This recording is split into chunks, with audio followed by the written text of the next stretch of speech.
Hello everyone, today I'm reviewing my new cordless vacuum cleaner. Let's see what we have inside and how to use it. Firstly, we need to assemble this vacuum cleaner. As you can see, we have air filtration here. And if you want to clean this vacuum cleaner, you have to open this side. You need to insert this battery.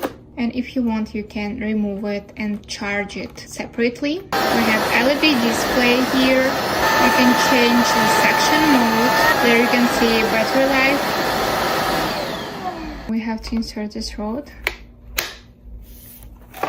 Then you can insert one of the brushes. So there is our main brush. We have adjustable extension tube. You can easily adjust it here. You can make it longer or shorter. We also have two more brushes, long straw for cleaning narrow areas and 2-in-1 brush. That's great to clean carpet, beds, curtains. You can easily change the brushes.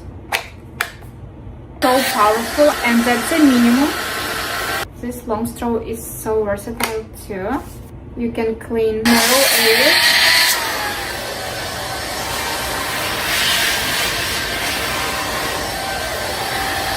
I really like that this vacuum cleaner has 90-degree sideways rotation, and then we also have LED light, so you will see all the dust. In the package we also have this holder. You can wall mount it and always put it in this holder. This vacuum cleaner also has freestanding design, so you can just put it like this and no need for the holder.